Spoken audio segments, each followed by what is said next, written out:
বাজেটে দেশীয় ব্যাংক ঋণ কমিয়ে আইএমএফ এর সহায়তায় ঘাটতি কমাবে সরকার। সংসদে অর্থমন্ত্রী ফেরানো হবে পাচারের অর্থ। জ্বালানির দাম বৃদ্ধি প্রভাব ফেলবে না দ্রব্যমূল্যে, বললেন বাণিজ্যমন্ত্রী। সিন্ডিকেট করে দাম বাড়ানোর চেষ্টা হলে ব্যবস্থার হুঁশিয়ারি। আতঙ্কের নাম ঢাকা বরিশাল কুয়াকাটা দুলেনের সরু মহাসড়ক, নিয়মের তোয়াক্কা না করে চলছে অবৈধ যান, রাস্তা যেন মৃত্যুপাত। চাঁদপুরের মেঘনা ও ধনগোদায় ড্রেজার দিয়ে অবৈধভাবে বালু উত্তোলন করার বর্ষার আগেই ভাঙন হুমকির মুখে নদী তীররক্ষা বাঁধ। মালিক সমিতির অভ্যন্তরীণ দ্বন্দ্বে বন্ধ রাজশাহীর সাথে সারা দেশে বাস যোগাযোগ, দুর্ভোগে যাত্রীরা। ইরানের সঙ্গে যুদ্ধবিরতির মেয়াদ বাড়ানোর ঘোষণা, ডোনাল্ড ট্রাম্পের শান্তি বৈঠকে অংশ নেওয়ার ঘোষণা দিয়েছে ইরান। এবং লিটনের অধিনায়ক করে নিউজিল্যান্ডের বিপক্ষে টি-20 দল নতুন মুখে পেসার গাফফার, বিশ্রামে মুস্তাফিজ, তাসকিন, রানা। এই অবস্থায় পড়তে না চাইলে ব্যবহার করুন rainbow damp protector. Elastomeric emulsion থাকায় দেয়াল থাকে damp proof rainbow paints, colour of joy. সংবাদ সকালে দেখছিলেন সুপারবোর্ড সংবাদ শিরোনাম, সঙ্গে আছে আমি শাজমিন হাসান। শুনছিলেন শিরোনাম, এবার বিস্তারিত।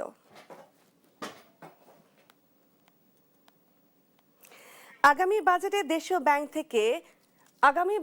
দেশীয় ব্যাংক থেকে ঋণ নেওয়া কমিয়ে আইএমএফ ও সহযোগী সংস্থাগুলোর সহায়তার অর্থনৈতিক ঘাটতি মোকাবেলার কথা জানিয়েছেন অর্থমন্ত্রী আমির খুসরো মাহমুদ চৌধুরী। মঙ্গলবার সংসদ অধিবেশনের প্রশ্ন উত্তর পর্বে এসব কথা বলেন তিনি।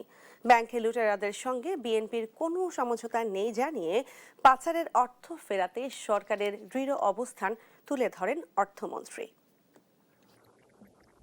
মঙ্গলবার বিকেলে স্পিকার হাফিজ উদ্দিন আহমেদের সভাপতিত্বে শুরু হয় ত্রয়োদশ জাতীয় সংসদের প্রথম অধিবেশন। শুরুতেই প্রশ্নোত্তর পর্বে অর্থমন্ত্রীর কাছে ব্যাংক ঋণ ও খেলাপি ঋণের বিষয়ে জানতে চান বেশিরভাগ সংসদ সদস্য।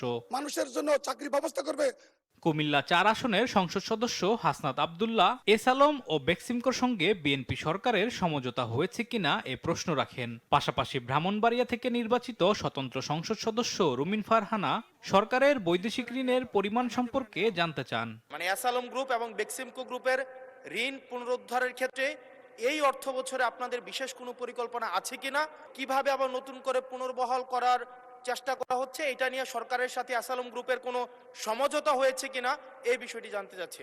বর্তমানে বাংলাদেশে বিদেশি ঋণের পরিমাণ কত, এ পর্যন্ত কোনো ঋণ পরিশোধ করা হয়েছে কিনা, করলে তা কত। জবাবে অর্থমন্ত্রী বলেন, ব্যাংক লুটেরাদের সঙ্গে বিএনপির সমঝোতার কোনো সুযোগ নেই। জানান, দায়িত্ব গ্রহণের 2 মাসে সরকার $90 মিলিয়ন ঋণ পরিশোধ করেছে। বিএনপি যতবারই সরকারে এসেছে ফাইন্যান্সিয়াল ডিসিপ্লিন নিয়ে কোনো প্রশ্ন আসে নাই। Macro strategy, macro economic stability নিয়ে কোনো প্রশ্ন উঠে নাই। শেয়ার বাজার লুটপাট নিয়ে কোনো প্রশ্ন উঠে নাই। সো বি অ্যাসিওর্ড, বিএনপির রাজনীতিতে অর্থনৈতিক পরিকল্পনায় সমঝোতার কোনো সুযোগ নাই। ক্ষমতা গ্রহণের পর থেকে এই পর্যন্ত মোট $90.66 মিলিয়ন মার্কিন ডলারের সমপরিমাণ ঋণ পরিশোধ করা হয়েছে। এ সময় অর্থমন্ত্রী আরো বলেন, আগামী বাজেটে অভ্যন্তরীণ উৎস থেকে ঋণ নেওয়া কমাবে সরকার। পাশাপাশি আইএমএফ ও সহযোগী সংস্থাগুলোর সহায়তায় অর্থনৈতিক ঘাটতি পূরণ করা হবে বলেও জানান তিনি। ব্যাংকগুলো লুটপাটের মাধ্যমে টাকা বিদেশে নিয়ে যাওয়ার কারণে ব্যাংকগুলোতে একটা ক্যাপিটাল সংকট সৃষ্টি হয়েছে এবং রিপ্লেনিশ করার জন্য সরকারের পক্ষ থেকে ইতিমধ্যে বহু টাকা এখানে রিপ্লেনিশমেন্টের জন্য দেওয়া হয়েছে, আরো বাজেটে দেওয়া হবে আগামী দিনে। আইএমএফ এর মাধ্যমে চাচ্ছি এগুলোকে রিক্যাপিটালাইজ করার জন্য। বিনিয়োগকারীরা বিদেশ থেকে যারা ফাইন্যান্সিয়াল সেক্টরে বিনিয়োগ করতে চায় তাদেরকে আকৃষ্ট করে বাংলাদেশের ব্যাংকগুলোতে বিনিয়োগের মাধ্যমে দেশের ভঙ্গুর অর্থনীতি বিনির্মাণ ও মুদ্রাস্ফীতি কমাতে সরকার উল্লেখযোগ্য পদক্ষেপ নিয়েছে বলেও জানান তিনি। দেখতে পাবো। আলিমুজ্জামান সাফওয়ান, দেশ টিভি, ঢাকা। আগে থেকে বাজারে সিন্ডিকেট করা কতিপয় ব্যক্তির হাতে দেশের মানুষকে সরকার জিম্মি হতে দেবে না বলে কঠোর হুঁশিয়ারি দিয়েছেন বাণিজ্যমন্ত্রী খন্দকার আব্দুল মুক্তাদির। মঙ্গলবার বিকেলে সচিবালয়ে বাণিজ্য মন্ত্রণালয়ে দ্রব্যমূল্য সংক্রান্ত টাস্ক ফোর্স বিষয়ক সভা শেষে সংবাদকর্মীদের কাছে একথা বলেন তিনি। মন্ত্রী বলেন, জ্বালানির মূল্যবৃদ্ধির প্রভাব খাদ্যপণ্যের ওপর তেমন প্রভাব পড়বে না। মধ্যপ্রাচ্যে যুদ্ধের প্রভাবে দেশে শুরু হয় জ্বালানি সংকট। পরবর্তীতে বাধ্য হয়ে শনিবার মধ্যরাতে জ্বালানি তেলের দাম বৃদ্ধি করে সরকার, যার প্রভাব এরই মধ্যে পড়তে শুরু করেছে বাজারে। দাম বাড়তে শুরু করেছে বিভিন্ন পণ্যের। বিকেলে সচিবালয়ে বাণিজ্য মন্ত্রণালয়ে দ্রব্যমূল্য সংক্রান্ত টাস্কফোর্স বিষয়ক সভা শেষে কথা বলেন বাণিজ্য মন্ত্রী। তিনি সাফ জানান, সিন্ডিকেটের হাতে মানুষকে জিম্মিতে দেবে না সরকার। এক একটা আমদানির পিছনে প্রচুর টাকা লাগে, সেই টাকার জন্য যে ইকুইটির জন্য একটা বড় স্কেলের ব্যবসায়ী হতে হয়। আমরা আমদানিকারক যে বা যারা আছেন নিত্য প্রয়োজনীয় দ্রব্যের, তাদের সবার সাথে সার্বক্ষণিক যোগাযোগ রাখছি। আমি আপনাদেরকে এই নিশ্চয়তা দিতে পারি, এই সরকার মানুষের মনোনীত নির্বাচিত সরকার।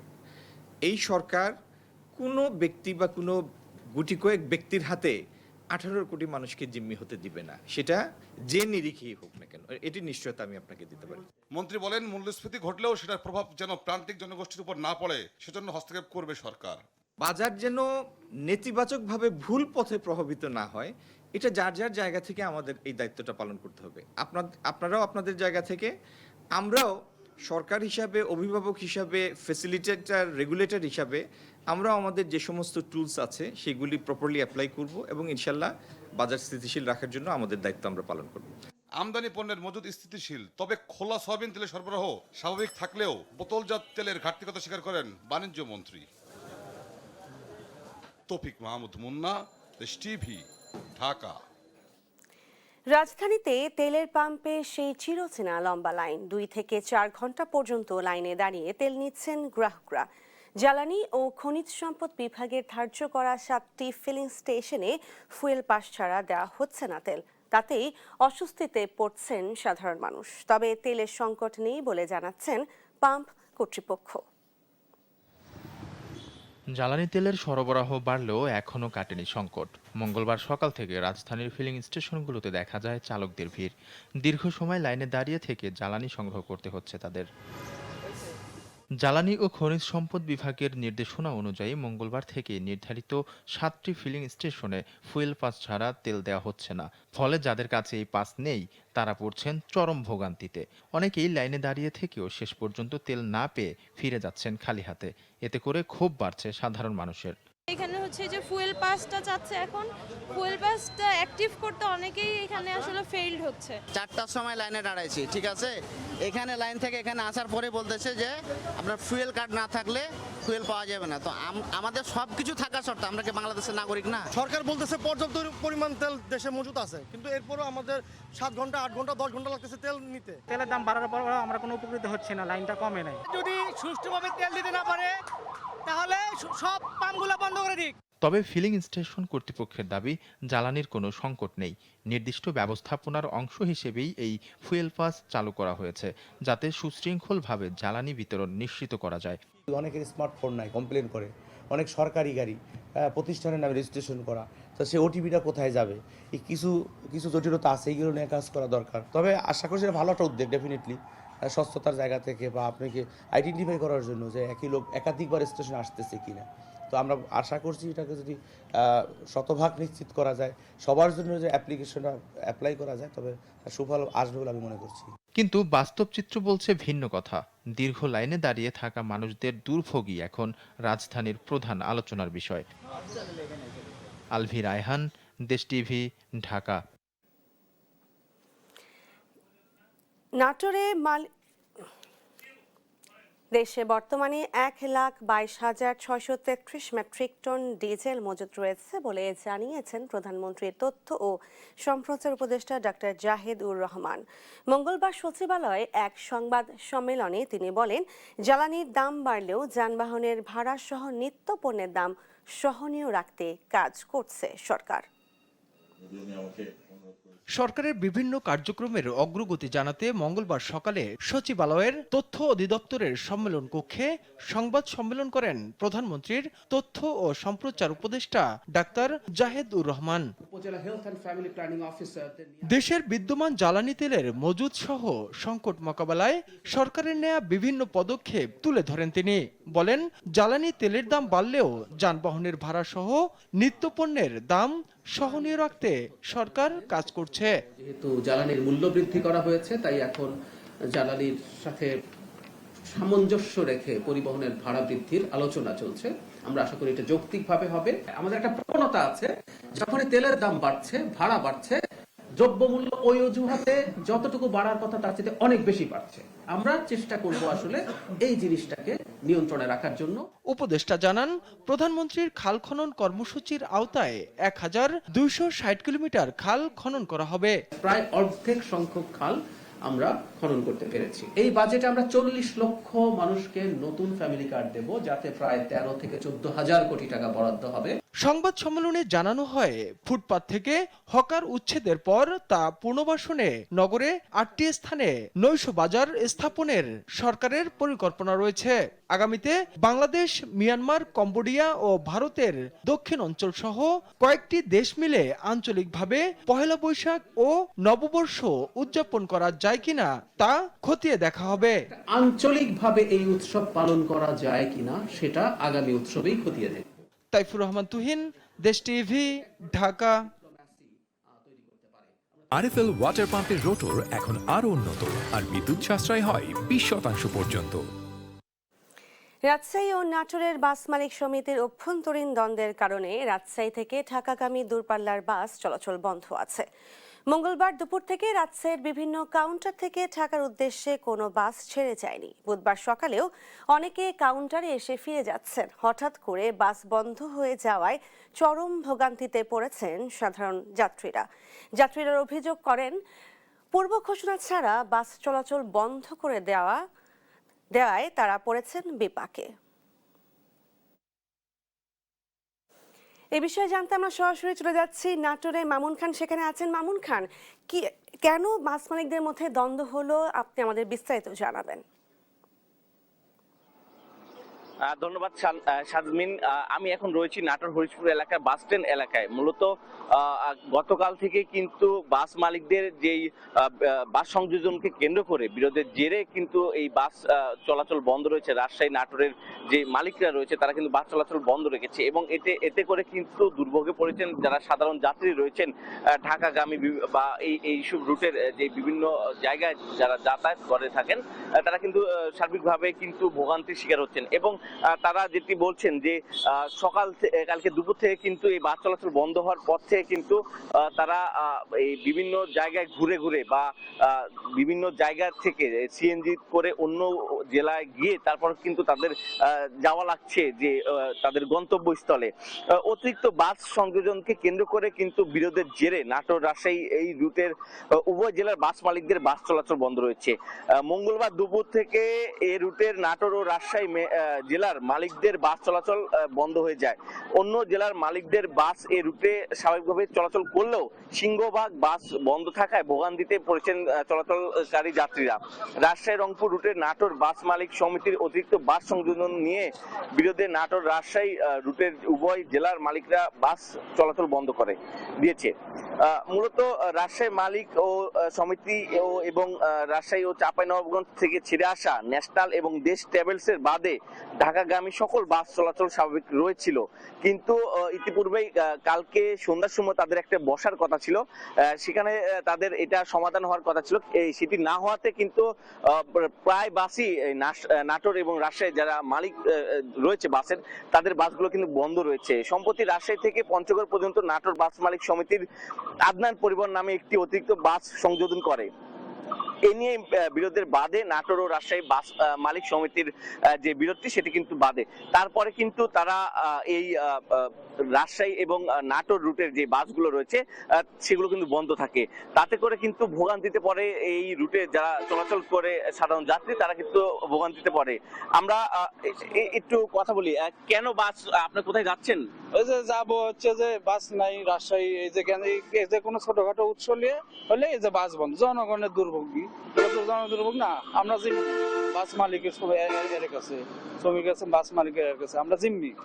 আপনারা এখন কি চাচ্ছেন? আমরা সুষ্ঠু সমাধান চাচ্ছি, যে কোনো পরিস্থিতি হতেই পারে, গ্যাঞ্জাম হতে পারে, তাই বলে যে বাস বন্ধ রেখে এটা করা লাগে এরকম তো মানে হয় না। জি ধন্যবাদ। যেমনটি বলছিলেন একজন যাত্রী কিন্তু আমাদের কাছে এসে অভিযোগ করছেন যে কোনো বিষয় কিন্তু এই হঠাৎ করে বাস চলাচল বন্ধ করলে তারা কিন্তু একটা দুর্ভোগে পড়ে। তাদের দুর্ভোগের কথা চিন্তা করে যেন তারা দ্রুত এই বাস চলাচল স্বাভাবিক করে বলে জানাচ্ছেন। নাটোর হরিশপুর বাইপাস থেকে সর্বশেষ জানাচ্ছিলাম, চলে যাচ্ছি স্টুডিওতে। রাজশাহী ও নাটোরে বাস মালিকদের অভ্যন্তরীণ দ্বন্দ্বের কারণে বাস চলাচল বন্ধ রয়েছে এবং এই বিষয়ে সরাসরি জানাচ্ছিলেন সহকর্মী মামুন খান। একদিকে চলছে জ্বালানি তেলের দাম বাড়ায় বাস ভাড়া বাড়ানোর আলোচনা, আরেকদিকে অতিরিক্ত ভাড়া আদায় করছে গণপরিবহনগুলো। রাজধানী ছাড়াও দূরপাল্লার বাসে নেওয়া হচ্ছে বাড়তি ভাড়া। যাত্রীদের অভিযোগ, জ্বালানি তেলের দাম বৃদ্ধির দোহাই দিয়ে গ্যাস চালিত পরিবহনগুলোও নিচ্ছে বাড়তি ভাড়া। এমন পরিস্থিতিতে আলোচনায় মালিক পক্ষের পাশাপাশি যাত্রীদের স্বার্থ রক্ষার তাগিদ বিশেষজ্ঞদের।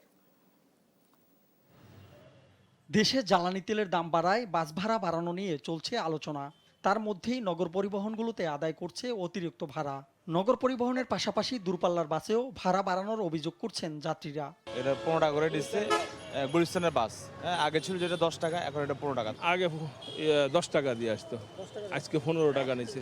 আগে ছিল 700 টাকা করে, আমরা আসছে হানিফ, তারপরে শ্যামলী, তারপরে হলো আরো অন্য অন্য গাড়ি, আর আজকে 50 টাকা বেশি নিচ্ছে।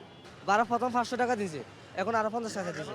লোকালে আগে যেতাম 300 টাকা করি, এখন 50 টাকা বাড়াইছে। যদিও এমন অভিযোগের বিষয় চালক ও পরিবহন সংশ্লিষ্টরা বলছেন, হানিফ সহ কিছু পরিবহন বাড়তি ভাড়া আদায় করলেও বেশিরভাগ পরিবহনে নেওয়া হচ্ছে আগের ভাড়া। সিলেট রোডে কিছু কিছু চালু হয়েছে, এখনো সব কমপ্লিট করে নাই। সরকার নির্ধারিত ভাড়া করবে, তারপর আমরা করব। আমরা অনেক পুরো মতন বাড়াই নাই, সীমিত সবাই যেভাবে নিচ্ছে আমরা সেভাবেই পয়লা নিতে হয় মানুষের। না দিলে কিছু করার নাই, না দিলে তো কিছু করার নাই, আমরা নিই নাই তো দিয়ে দিচ্ছে। শুধু হানিপে ভাড়া বাড়ছে 50 টাকা, আর আমাদের শ্যামলীতে ভাড়া বাড়ে না, আর কোনো পরিবহনে ভাড়া বাড়ে না। এদিকে বৈঠকে যাত্রীপক্ষের কাউকে না রেখেই বাস ও লঞ্চের প্রভাবশালী মালিক সমিতির নেতৃত্বে একচেটিয়া ভাড়া বৃদ্ধির পায়তারা চলছে বলে অভিযোগ করছেন বাংলাদেশ যাত্রী কল্যাণ সমিতি। সোমবার ডিআরইউতে এক সংবাদ সম্মেলনে এই অভিযোগ তোলেন সংগঠনটির মহাসচিব মোজাম্মেল হক চৌধুরী। বাস মালিক সমিতি এবং লঞ্চ মালিক সমিতির সরকারের কিছু কর্মকর্তাদের নিয়ে যাত্রী সাধারণের প্রতিনিধিত্ব বা দর কষাকষি বাদ দিয়ে একচেটিয়া ভাড়া নির্ধারণের পায়তারা চালাচ্ছে। আর ভাড়া বাড়ানোর আগে বিআরটিএ কর্তৃক গ্যাস ও তেলে চালিত বাস শনাক্তকরণ সহ যৌক্তিক বিষয়গুলো বিবেচনা করা উচিত বলে মনে করছেন বিশেষজ্ঞরা। সেই সঙ্গে আলোচনায় মালিক পক্ষের পাশাপাশি যাত্রীদের স্বার্থ রক্ষার তাগিদও দেন তারা। তেলের দাম বেড়েছে, পার কিলোমিটারে আপনার তো তেলের কনজাম্পশন বাড়বে না, শুধু পরিচালনা ব্যয় বাড়বে, যেহেতু আপনার ডিজেলের দাম বাড়ানো হয়েছে। তো সেক্ষেত্রে যে বাসগুলো আপনার ডিজেল ড্রিভেন, তাদের ভাড়াটা বাড়তে পারে, কিন্তু সিএনজি ড্রিভেন বাসের ভাড়া বাড়ানোর তো আমি কোনো সুযোগই দেখছি না। যেহেতু ভাড়া নির্ধারণের একটা কমিটি আছে, আমি মনে করি প্রত্যেকটা খাত ধরে ধরে চুলচেরা বিশ্লেষণ করা উচিত। রাজধানীর বেশিরভাগ নগর পরিবহন গ্যাসে চালিত হওয়ায় তেলের দাম বৃদ্ধিতে এ সুযোগ নিতে পারে তারা, তাই একচেটিয়া ভাড়া বাড়ানো উচিত হবে না বলে মনে করেন সংশ্লিষ্টরা। তাইমুন ইসলাম রায়হান, দেশ টিভি, ঢাকা। 3 মাস পর পর সম্পাদকদের সঙ্গে বৈঠকের কথা জানিয়েছেন প্রধানমন্ত্রী। মঙ্গলবার দুপুরে সচিবালয়ে প্রধানমন্ত্রীর সঙ্গে নওয়াবের বৈঠক শেষে সভাপতি মতিউর রহমান চৌধুরী বলেন, গ্রেপ্তার হওয়া সাংবাদিকদের মুক্তির বিষয়ে কথা হয় প্রধানমন্ত্রীর সঙ্গে। এদিন সচিবালয়ে মন্ত্রিপরিষদ সদস্য সহ বিভিন্ন প্রতিনিধি দলের সঙ্গে বৈঠক করেন প্রধানমন্ত্রী।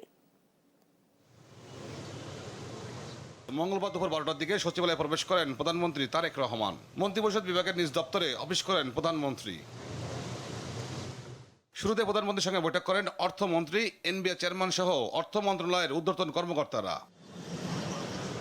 পরে নব সভাপতি দৈনিক মানবজমিন সম্পাদক মতিউর রহমান চৌধুরীর নেতৃত্বে নওয়াবের প্রতিনিধি দল প্রধানমন্ত্রীর সঙ্গে বৈঠক করেন। বৈঠকে অংশ নেন প্রথম আলো সম্পাদক মতিউর রহমান ও ডেইলি স্টার সম্পাদক মাহফুজ আনাম। বৈঠক শেষে নব সভাপতি জানান, প্রধানমন্ত্রী গণমাধ্যমের সমস্যাগুলো গুরুত্ব দিয়ে শোনেন, বেশ কয়েকটি বিষয়ে ইতিবাচক অবস্থান জানান। আমরা মাননীয় প্রধানমন্ত্রীর সঙ্গে কথা বলেছি, তিনি শুনেছেন। আমরা এটাও বলেছি যে আপনি তো এই শিল্পেরই একজন মানুষ, আপনারা জানেন যে উনি একটা পত্রিকার সঙ্গে দীর্ঘদিন যুক্ত ছিলেন এবং তিনি এটার সুখ দুঃখ সম্পর্কে উনি জানেন। উনি শুনেছেন, উনি আন্তরিকতার সঙ্গে আমাদের সঙ্গে কথা বলেছেন। তিনি আমাদের যে সব দাবি দেওয়া সবের ব্যাপারে একমত হয়েছেন। সময়ের ব্যাপার হয়তো উনি কিছু ব্যাপারে এটা ইমপ্লিমেন্ট করার সময় হয়তো অন্য কিছু সময় লাগতে পারে, সেটা বলেছেন। গ্রেপ্তারকৃত সাংবাদিকদের বিরুদ্ধে মামলা নিয়েও আলোচনা হয় বৈঠকে। প্রধানমন্ত্রী প্রতি 3 মাসে একবার সম্পাদকদের সঙ্গে বৈঠক করার কথা জানান। যাদের বিরুদ্ধে বিভিন্ন মামলা আছে, তারপরেও তিনি শুনেছেন, তিনি বলছেন যে এই বিষয়টা আমরা আলোচনা করব, আমরা দেখব যে আসলে তারা বিনা কারণে তারা জেলে আছেন কিনা বা তাদের জামিন দেওয়া যায় কিনা, এই বিষয়টা তিনি তা ভালোভাবে দেখবেন এবং এটা বলেছেন। শেখ হাসিনার সময়ে 16-17 বছরে একবার তিনি সম্পাদক এবং মালিকদের সঙ্গে বৈঠক করেছিলেন, আর প্রফেসর ইউনূস সাহেব বসেছিলেন একবার 18 মাসে, আর তিনি বলছেন যে আমরা 3 মাসে একবার বসবো। এইটাই হচ্ছে আজকের মিটিংয়ে আমি মনে করি যেটা উল্লেখযোগ্য ঘটনা। বৈঠক শেষে সংসদ অধিবেশনে যোগ দিতে সচিবালয় ত্যাগ করেন প্রধানমন্ত্রী তারেক রহমান। আমরা সেই পথে যাব না। তৌফিক মাহমুদ মুন্না, দেশ টিভি, ঢাকা। মঙ্গলবার থেকে শুরু হয়েছে এসএসসি ও সমমানের পরীক্ষা। এবার সারা দেশে 18,57,344 জন পরীক্ষার্থী পরীক্ষা দিচ্ছেন, যা গতবারের তুলনায় 79,325 জন কম। প্রথম দিনের বাংলা প্রথম পত্র পরীক্ষা শেষে শিক্ষার্থীরা সন্তোষ প্রকাশ করেন। অভিভাবকদের উৎকণ্ঠা শিক্ষার গুণগত মান নিয়ে। মঙ্গলবার দুপুরে ব্রিফিংয়ে শিক্ষামন্ত্রী জানান, সুন্দরভাবে পরীক্ষা অনুষ্ঠিত হয়েছে, কোথাও প্রশ্ন ফাঁস হয়নি। ভোরের আলো ফুটতেই হাতে প্রবেশপত্র কলম নিয়ে কেন্দ্রে হাজির হাজারো স্বপ্ন। কারো চোখে মুখে কিছুটা উদ্বেগ, কারো হাসিতে আত্মবিশ্বাসের ঝিলিক। মঙ্গলবার সারা দেশে একযোগে শুরু হয়েছে এসএসসি ও সমমানের পরীক্ষা। এবার 9টি সাধারণ শিক্ষা বোর্ড এবং মাদ্রাসা ও কারিগরি শিক্ষা বোর্ড মিলিয়ে 18,57,344 জন পরীক্ষার্থী পরীক্ষা দিচ্ছেন।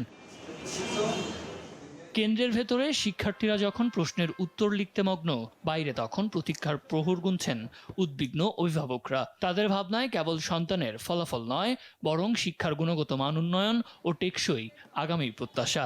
বিগত সরকার থেকে এই সরকার শিক্ষার মান আরো ভালো উত্তর বৃদ্ধি করুক। মাঝখানে তো লেখাপড়া একদম ড্যামেজ হয়ে গেছিল। আমরা চাই ওরকম বিগত দিনে আবার সেরকম ফিরে আসুক এবং বাচ্চারা কিছু শিখুক এবং মানে ভালো মেধাবী ভাবে গড়ে উঠুক। আমরা আশা করতেছি ছাত্ররা যেন প্রকৃত মূল্যায়নটা পায়, ও পড়াশোনা করে ওর জীবনটা যাতে সে সাকসেস করতে পারে, সে যতটুকু পড়াশোনা করে রেজাল্টটা যেন পায় আর কি। দুপুর 1টায় পরীক্ষা শেষে একে একে কেন্দ্র থেকে বেরিয়ে আসেন পরীক্ষার্থীরা। প্রথম দিনের পরীক্ষা প্রত্যাশার চেয়েও ভালো হওয়ায় চোখে মুখে ছিল স্বস্তির ছাপ। বাকি পরীক্ষাগুলো নিয়েও সমান আশাবাদী তারা। আমরা যতটা ভয় পেয়েছিলাম তার চেয়ে অনেকটাই সহজ প্রশ্নপত্র ছিল। আমরা আমাদের সর্বোচ্চটা দিয়েছি। প্রশ্ন সহজ হচ্ছে, আমরা সুন্দর মতো পরীক্ষা দিতে পারছি। আলহামদুলিল্লাহ অনেক সহজ হয়েছে। আমি কল্পনাও করতে পারিনি যে ঢাকা বোর্ড 26 এত সহজ হবে। শিক্ষামন্ত্রী আমাদের আসলে ভয় পাইয়ে দিয়েছিল, কিন্তু আসলে একটা স্ট্যান্ডার্ড প্রশ্ন হয়েছে। আমরা যেভাবে ভাবছি অতটা কঠিন আসে না, স্ট্যান্ডার্ড একটা আসছে প্রশ্ন। এদিকে মানিকগঞ্জের সিংগাইর উপজেলায় এসএসসি পরীক্ষার 2টি কেন্দ্র আকস্মিকভাবে পরিদর্শন করেন শিক্ষামন্ত্রী। পরে ঢাকায় ফিরে আন্তর্জাতিক মাতৃভাষা ইনস্টিটিউটে সংবাদ সম্মেলনে তিনি জানান, প্রথম দিনের পরীক্ষা ভালো হয়েছে, প্রশ্ন ফাঁসের কোনো সম্ভাবনা নেই। প্রশ্ন ফাঁস করবে যারা, তারা যেই যন্ত্রটি ব্যবহার করে সেই যন্ত্রটিকে আবার কারেকশন করার লোকও তো রয়েছে। সাইবার ক্রাইম যেন আমার এই সেক্টরে না হয়, এটা আমার অনেক দিন ধরে পূর্ব প্রস্তুতি আমার ছিল। লিখিত পরীক্ষা শেষ হবে 20 মে, পরে 7 থেকে 14 জুন হবে ব্যবহারিক পরীক্ষা। সাদ আহমেদ, দেশ টিভি, ঢাকা। দেশে গেল 24 ঘন্টায় হাম ও হাম রোগের লক্ষণ নিয়ে 3 জনের মৃত্যু হয়েছে। এ সময় সারা দেশে হামের উপসর্গে দেখা গেছে 1159 জনের মধ্যে। মঙ্গলবার স্বাস্থ্য অধিদপ্তরের এক বিজ্ঞপ্তিতে এসব তথ্য জানানো হয়। অধিদপ্তরের তথ্য মতে এ নিয়ে 15 মার্চ থেকে হামে মারা গেছে 38 জন, আর হামের লক্ষণ নিয়ে মারা গেছেন 185 জন এবং এ পর্যন্ত মোট আক্রান্ত রোগীর সংখ্যা দাঁড়িয়েছে 25,935 জনে। হামের উপসর্গ দেখা দিলে ডাক্তারের পরামর্শ নেওয়া ও শিশুদের আইসোলেটেড করে রাখার পরামর্শ চিকিৎসকদের। সারা দেশে একযোগে শুরু হয়েছে হামের বিশেষ টিকাদান কর্মসূচি। নিয়ে আরো জানাতে ফেনী থেকে যুক্ত হচ্ছেন সহকর্মী শেখ ফরিদ। ফরিদ, টিকাদান কর্মসূচি কখন শুরু হবে জানাবেন? আপনি যেমনটি বলছিলেন, সারা দেশের ন্যায় ফেনীতে হামরুবেলার টিকাদান কর্মসূচি চলছে। ফেনী জেলা প্রশাসক মনির হক এটি উদ্বোধন করেছেন। আমি আপনাদের জানিয়ে রাখি, ফেনীতে 1,93,421 জন শিশুকে হামরুবেলার টিকা দেওয়া হচ্ছে। জেলার 6টি উপজেলা 28,192 শিশুকে শিক্ষা প্রতিষ্ঠানে ও 1,65,229 জন শিশুকে কমিউনিটিতে টিকাদানের লক্ষ্যমাত্রা রয়েছে। জেলায় 1098টি অস্থায়ী ও 60টি স্থায়ী কেন্দ্রে এই টিকাদান কর্মসূচি চলবে। আমি এখন আছি ফেনী পৌরসভা কেন্দ্রে, এখানে কথা বলবো পৌরসভার এখানে দায়িত্বরত মেডিকেল টেকনিশিয়ানের সাথে। আপনারা এখানে সাড়া কেমন পাচ্ছেন এই টিকাদানের বিষয়ে? সারা বাংলাদেশের ন্যায় ফেনী পৌরসভা খুব ভালোভাবে আমরা 6 মাস থেকে 5 বছরের নিচে সকল বাচ্চাদের যথেষ্ট সাড়া পাইছি এবং গত 2 দিনে আমরা প্রায় 4,471 জন শিশুকে আমরা টিকার আওতা নিয়ে আসছি। তো ইনশাল্লাহ আমরা আমাদের যে লক্ষ্যমাত্রা যে 13,850 আমাদের ফেনী পৌরসভার লক্ষ্যমাত্রা, ইনশাল্লাহ আমরা বাকি 9 দিনের ভিতরে আমরা আমাদের লক্ষ্যমাত্রায় পৌঁছতে পারবো বলে আমরা আশা করি।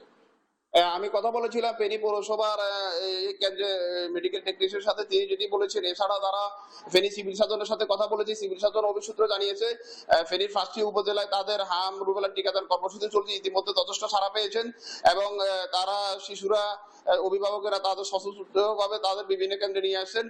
তাদের এই কার্যক্রম অব্যাহত থাকবে এবং স্বাস্থ্যকর্মীরা মাঠে রয়েছেন। এই ছিল ফেনী থেকে হাম রুবেলা টিকাদান কর্মসূচির সর্বশেষ তথ্য। ফেনী থেকে টিকাদান কর্মসূচি নিয়ে জানাচ্ছিলেন শেখ ফরিদ। নীতিগত কারণে এক পরিবারের 2 জনকে সংসদ সদস্য করা হয়নি বলে জানিয়েছেন 11 দলীয় নির্বাচনী ঐক্যের সমন্বয়ক হামিদুর রহমান আজাদ। মঙ্গলবার আগারগাঁওয়ের নির্বাচন ভবনে সংরক্ষিত নারী আসনের মনোনয়নপত্র জমা দেওয়ার শেষ দিনের কার্যক্রম শেষে একথা জানান তিনি। মনোনয়নপত্র জমা দিয়ে বিএনপি মনোনীত প্রার্থীরা জানান, নারীর রাজনৈতিক অংশগ্রহণ জোরদারে এই নির্বাচন গুরুত্বপূর্ণ। ত্রয়োদশ জাতীয় সংসদের সংরক্ষিত নারী আসনের নির্বাচনে মনোনয়নপত্র জমা দেওয়ার শেষ দিন মঙ্গলবার বিকেল পর্যন্ত আগারগাঁওয়ের নির্বাচন কমিশন ভবনে মনোনয়ন জমা দিয়েছে প্রার্থীরা। এদিন সকালে মনোনয়নপত্র জমা দিয়ে বিএনপির মনোনীত প্রার্থীরা জানান, সংরক্ষিত নারী আসনে যোগ্য ও ত্যাগী নেত্রীদের প্রাধান্য দেওয়া হয়েছে। সুযোগ পেলে সংসদে নারীদের অধিকার প্রতিষ্ঠায় কাজ করার প্রত্যাশার কথাও জানান তারা। আমরা যখন আন্দোলন শুরু করি তখন আজকের দিন আসবে, আজকে আমি এখানে দাঁড়াবো, এই পরিকল্পনা নিয়ে আসলে করিনি। দেশকে ভালোবেসে, দলকে ভালোবেসে, দলের জন্য, দেশের জন্য দীর্ঘ সময় কাজ করেছি। একটা সুন্দর বাংলাদেশ দেখার জন্য কাজ করেছি। মনোনয়ন হয়েছে, আমি মনে করি এই মনোনয়নটা অত্যন্ত সুন্দরভাবে চিন্তা ভাবনা করে হয়েছে। 11 দলীয় জোট মনোনীত প্রার্থীরা জানান, সংরক্ষিত নারী আসনের প্রার্থী বাছাইয়ে রাজনৈতিক ঐক্য প্রমাণ করেছে জামায়াত। আমরা নারীদের সামাজিক সুরক্ষা, নিরাপত্তা, স্বাস্থ্য, শিশু স্বাস্থ্য, তারপর এই যে আইন প্রণয়নের ক্ষেত্রে যে ভূমিকা রাখা দরকার, এগুলো আমরা ইনশাল্লাহ একসাথে জনকল্যাণ স্বার্থে আমরা করতে পারবো। রাজনৈতিক প্রতিশ্রুতি রক্ষা করেই সংরক্ষিত নারী আসনের প্রার্থী বাছাই করা হয়েছে বলে জানান 11 দলীয় ঐক্যের সমন্বয়ক হামিদুর রহমান আজাদ। নারী আসনে যে আমরা কম্বাইন তালিকা সাবমিট করেছি, এটার মধ্যে আর কোনো প্রতিদ্বন্দ্বী প্রার্থী থাকার সুযোগ নেই। এই 13টি আসন 13টি তালিকার ভিত্তিতে ওনারা এখানে বিনা প্রতিদ্বন্দ্বিতায় নির্বাচিত হওয়ার কথা। আমরা আশা করি সেভাবে নির্বাচনের ফলাফল আসবে। ইসি জানায়, মনোনয়নপত্র যাচাই বাছাই ও আপিল নিষ্পত্তি সহ নির্বাচনের সব প্রস্তুতি সম্পূর্ণ করে নির্ধারিত তফসিল অনুযায়ী আগামী 12 মে সংরক্ষিত নারী আসনের নির্বাচন সম্পূর্ণ করা হবে। তফসিল অনুযায়ী আমরা রিটার্নিং অফিসারের এখানে বাছাই হবে 22 তারিখ থেকে 23 তারিখ। নূপুর মাহমুদ, দেশ টিভি, ঢাকা। ঢাকা বরিশাল কুয়াকাটা মহাসড়কে বাড়ছে যানবাহনের চাপ, ফলে প্রতিনিয়ত বাড়ছে দুর্ঘটনা। চালকরা বলছেন, 2 লেনের সরু মহাসড়কে নিয়ম নীতির তোয়াক্কা না করেই চলছে অবৈধ যানবাহন। এছাড়া বেপরোয়া যানবাহন চলাচল ও চালকদের সময় মতো বিশ্রাম না দেওয়ার ফলে ঘটছে দুর্ঘটনা। সড়কে যানবাহনের গতি নিয়ন্ত্রণে স্পিড গান ব্যবহারের পাশাপাশি ফিটনেসবিহীন যান চলাচল প্রতিরোধে চেকপোস্ট বসিয়েছে পুলিশ। পদ্মা সেতু উদ্বোধনের পর দক্ষিণাঞ্চলের সড়ক যোগাযোগে বৈপ্লবিক পরিবর্তন এলেও ঢাকা কুয়াকাটা মহাসড়ক এখন এই অঞ্চলের মানুষের কাছে এক আতঙ্কের নাম। সরু রাস্তায় যানবাহনের বাড়তি চাপের কারণে এই মহাসড়কটি এখন পরিণত হয়েছে মৃত্যু ফাঁদে। ভাঙা থেকে কুয়াকাটা পর্যন্ত মহাসড়কটি বর্তমানে 2 লেনের। এছাড়া মহাসড়কটি 37 কিলোমিটার জুড়ে আছে 17টি ভয়ঙ্কর বাঁক। পদ্মা সেতু চালু হওয়ার পর দেশের অন্যতম পর্যটন নগরী কুয়াকাটার সঙ্গে যোগাযোগ সহজ হওয়ায় এই পথে দূরপাল্লার বাস ও পণ্যবাহী ট্রাকের সংখ্যা বেড়েছে। কিন্তু রাস্তার প্রশস্ততা না বাড়ায় প্রতিনিয়ত ভয়াবহ দুর্ঘটনা ঘটছে এবং ঝরছে অসংখ্য প্রাণ। চালকরা বলছেন 2 লেনের সরু মহাসড়কে কোনো ধরনের নিয়মনীতির তোয়াক্কা না করে চলছে অবৈধ যানবাহন। এছাড়া বেপরোয়া যানবাহন চলাচল ও চালকদের সময়মতো বিশ্রাম না দেওয়ার ফলে ঘটছে দুর্ঘটনা। ভুলের কারণে বেশিটা হয়, আর যেহেতু রাস্তা ছোট, আমাদের দাবি যে একজন চালক সেজন্য সঠিকভাবে গাড়ি চালায়, যে সেজন্য 8 ঘন্টার বেশি জার্নি না করে, ড্রাইভিং না করে। এদিকে মালিক সমিতি বলছে দুর্ঘটনা কমিয়ে আনতে যেমন মহাসড়কে প্রশস্ততা প্রয়োজন, তেমনি সড়কে শৃঙ্খলা ফেরাতে কঠোর হতে হবে প্রশাসনকে। 4 লেন কেন, যদি 6 লেনও করে দেয়, সেখানে যদি 3 হুইলার মাহেন্দ্র অবৈধ গাড়ি যদি চলাচল করে, তাহলে 6 লেন করলেও কিন্তু কোনো লাভ হবে না। এই অবৈধ গাড়ি বন্ধ করলে অনেক দুর্ঘটনা কমবে। সড়কে যানবাহনের গতি নিয়ন্ত্রণে স্পিডগান ব্যবহারের পাশাপাশি ফিটনেসবিহীন গাড়ি চলাচল প্রতিরোধে চেকপোস্ট বসিয়েছে পুলিশ। ডিজাইন ফেজের কাজ শুরু হবে বলে জানিয়েছে সড়ক ও জনপথ বিভাগ। নিয়ন্ত্রণের জন্য নিয়মিতই স্পিডগানের ব্যবহার করছি, গতি যাতে সীমিত রাখে সে লক্ষ্যে আমরা আইনের আওতায় নিয়ে আসি, নিয়মিত প্রশিক্ষণ দিচ্ছি। পাশাপাশি এই রাস্তায় যাতে বেপরোয়া গতিতে না চলে এবং ফিটনেসবিহীন গাড়ি না চলে সেজন্য আমরা নিয়মিত চেকপোস্ট করে থাকি। জমিটা পাওয়ার পরে আসলে আমাদের সিদ্ধান্ত হবে যে আমরা ডিজাইন ফেজটা এবং ডিজাইন ফেজের ডিজাইনটা ফাইনালাইজ হওয়ার পরে তারপরে মূলত এখানে অর্থায়নের যে বিষয়টা আসবে, এটা কি জিওবি ফান্ডে হবে নাকি বৈদেশিক সহায়তায় হবে, তখন কিন্তু সেই সিদ্ধান্তগুলো আসবে। তো আমাদের ডিপার্টমেন্ট মন্ত্রণালয় সবাই এ ব্যাপারে বেশ ওয়াকিবহাল আছে এবং তারা এটার জন্য সবাই ডেডিকেটেড আছে। পর্যটন শিল্পের বিকাশ এবং দক্ষিণাঞ্চলবাসীর যাতায়াত নিরাপদ করতে সরকারকে অতি দ্রুত কার্যকর পদক্ষেপ নেওয়ার আহ্বান সচেতন মহলের। সুপ্রিয়া তৃষা, নিউজ ডেস্ক, দেশ টিভি। চাঁদপুরের মেঘনা ও ধনগোদা নদীর তীরবর্তী এলাকায় ড্রেজার দিয়ে অবৈধভাবে বালি উত্তোলন করার বর্ষার আগে দেখা দিয়েছে ভাঙন। এতে হুমকির মুখে নদীর তীররক্ষা বাঁধ। সরকার শত শত কোটি টাকা ব্যয় করলেও যাচ্ছে না নদী ভাঙন প্রতিরোধ। অবৈধ বালু উত্তোলনের কারণেই বাড়ছে ভাঙন, অভিযোগ স্থানীয় বাসিন্দাদের। আর জেলা প্রশাসন জানান, অবৈধ বালু উত্তোলন বন্ধে কঠোর অবস্থানে রয়েছে প্রশাসন। চাঁদপুরের হাইমচর উপজেলায় মেঘনা নদীর তীরবর্তী এলাকায় অবৈধভাবে ড্রেজার দিয়ে বালু উত্তোলনের ঘটনায় হুমকির মুখে কোটি টাকা ব্যয়ে নির্মিত নদী রক্ষা বাঁধ। রাতের আধারে কয়েক একর জেগে ওঠা বালুচর থেকে ড্রেজার দিয়ে বালু নিয়ে গেছে প্রভাবশালী একটি চক্র। বালুচরটি বিলীন হয়ে যাওয়ায় মেঘনার স্রোত এখন সরাসরি আঘাত করছে নদী রক্ষা বাঁধে। এতে স্থানীয়দের মধ্যে বিরাজ করছে আতঙ্ক।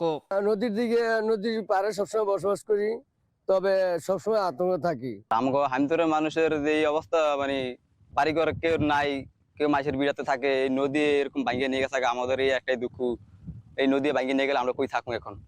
আমাদের তো এমন তো জায়গা সম্পদ নাই, কিছুই নাই যে আমরা আর কোনো গিয়ে থাকবো। আমাকে তো নদী সবই নিয়ে গেল। জাহাজ আইনা ডেজার মেশিন চালিয়া নদী থেকে বালু কাটছে, বালু কাটটা নিয়ে গেছে। সকালে দেখে আমরা নদী ভাঙতে আছে। ব্লক দিয়ে প্রাথমিকভাবে ভাঙন ঠেকানোর কাজ শুরুর কথা জানান চাঁদপুর পানি উন্নয়ন বোর্ডের নির্বাহী প্রকৌশলী। 6 তারিখ দিবাগত রাতে কিছু অসাধু বালু ব্যবসায়ী বালু উত্তোলনের ফলে আমাদের প্রতিরক্ষা কাজের 120 মিটার লাঞ্চিং অ্যাপ্রন জোন কিছুটা ক্ষতিগ্রস্ত হয়েছে। তো তাৎক্ষণিক আমরা খবর পেয়ে সেখানে পুলিশের সহায়তায় যারা বালু উত্তোলন করছিল তাদেরকে আমরা আইনের আওতায় এনেছি। নদীর ভাঙন রোধে একাধিক প্যাকেজের কাজ চলমান রয়েছে বলে জানায় পানি উন্নয়ন বোর্ড। আমরা প্রথমে ব্লকগুলা ম্যানুফ্যাকচার করি এবং আমাদের যে জিও ব্যাগ আছে, জিও ব্যাগ আমরা ডাম্পিং করে ওই স্থানগুলো একটু প্রোটেক্টেড করি। প্রোটেক্ট করার পর এরপর আমরা এই ব্লকগুলা তৈরি হওয়া শেষে আমরা এগুলো প্লেসিং এবং ডাম্পিং করি। জেলা প্রশাসন বলছে নদীতে অবৈধ বালু উত্তোলন বন্ধে কঠোর অবস্থানের কথা। গত 1 মাসের মধ্যে প্রায় 23টি এক্সকাভেটর মেশিন আমরা বিকল করেছি এই কাজে এবং 5 জনকে আটক করতে পেরেছি, তাদেরকে বিভিন্ন মেয়াদে সাজা দেওয়া হয়েছে। তো আমরা জেলা প্রশাসন এবার শক্ত আছি, ইনশাল্লাহ আমরা এই অবৈধ বালু আহরণ যেটা মেঘনা নদীতে এবং মেঘনার চরে, সেটা আমরা ইনশাল্লাহ সামনে বন্ধ করতে পারবো। চাঁদপুরের মেঘনা ও ধনাগদা নদীর ভাঙন রক্ষায় দ্রুত অবৈধ বালু উত্তোলন বন্ধ করবে প্রশাসন। শামীম হোসেন, নিউজ ডেস্ক, দেশ টিভি। খরচ বাঁচো 65% পর্যন্ত। ওয়ালটন বিএলডিসি ফ্যান ছড়ায় স্বস্তির সবুজ হাওয়া। সিরাজগঞ্জে উল্লাপাড়ার কাওয়াকে 30 শয্যার হাসপাতালে জ্বর, ঠান্ডা ও আমাশয় জনিত রোগীর চাপ আশঙ্কাজনক হারে বেড়ে গেছে। প্রতিদিনই বাড়ছে রোগীর সংখ্যা, চিকিৎসা নিতে হিমশিম খাচ্ছেন চিকিৎসকরা।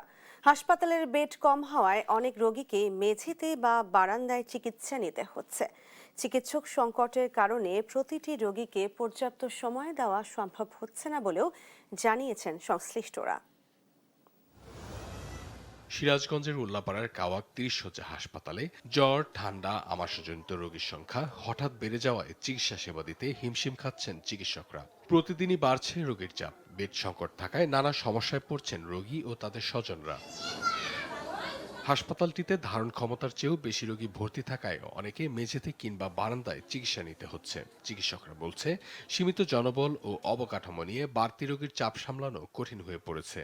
এন্টারিক ফিভার, টাইফয়েড ফিভার, তারপরে আপনার হচ্ছিল অ্যাজমা রোগী এবং ডায়রিয়া, একই টোটালি ডায়রিয়া রোগীগুলি এখন বেশি এই হসপিটালে অ্যাডমিশন হচ্ছে। আমাদের হাসপাতাল 30 শয্যা হাসপাতাল নামে হলেও বেড আগে যে 20টা ছিল এই পরিমাণ স্পেসও অতটুকুই আছে, 20টা রোগীর ধারণ ক্ষমতা মানে অতটুকুই আছে। পর্যাপ্ত বেড না থাকায় চরম দুর্ভোগে পড়তে হচ্ছে রোগীদের। চিকিৎসক সংকটের কারণে সময়মতো সেবা পেতেও বিলম্ব হচ্ছে। দীর্ঘ সময় অপেক্ষা করেও চিকিৎসকের দেখা পাওয়া যাচ্ছে না। ফলে সেবার মান নিয়ে প্রশ্ন তুলেছেন রোগীর স্বজনরা। ডক্টর বা নার্স যদি একটু বেশি থাকতো তাহলে চিকিৎসার মানটা একটু বাড়তো, বা এই চিকিৎসা যেটা ঝামেলাটা যেটা হচ্ছে সেটা একটু উন্নত হতো। এখানে রোগীর সংখ্যাও অনেক বেশি, নার্সের সংখ্যাও কম, ডাক্তারের সংখ্যাও কম আছে, বেডের সংখ্যাও কম। মানুষের ফ্লোরের উপরে থাকতে হয়, মানুষ ঠিক মতো করতে পারতেছে না, বাথরুমের সংখ্যাও খুবই কম। হাসপাতালে বেড ও লোকবল সংকটের কারণে রোগীদের ভোগান্তি হচ্ছে বলে জানালেন চিকিৎসক। ডাক্তার, পর্যাপ্ত নার্স, আরও অন্যান্য স্টাফ, ক্লিনিং, আরও গিয়ে ওয়ার্ড বয়, এই ধরনের সহযোগিতা যদি আমাদেরকে দেওয়া হয়, আমরা আশা করি যে যেহেতু আমাদের এই হাসপাতালটার লোকেশনটা একদম রাস্তার সাথে, আবার রোগীও খুব বেশি আসে, সেক্ষেত্রে আমরা পর্যাপ্ত সুযোগ সুবিধা, সেবা আমাদের যতটুকু আছে আমরা দেওয়ার চেষ্টা করি। হাসপাতালের সেবার মান উন্নয়ন ও প্রয়োজনীয় ব্যবস্থা দ্রুত গ্রহণ করবে সংশ্লিষ্ট কর্তৃপক্ষ, এমনটাই প্রত্যাশা সচেতন মহলের। অঙ্কন চৌধুরী, নিউজ ডেস্ক, দেশ টিভি।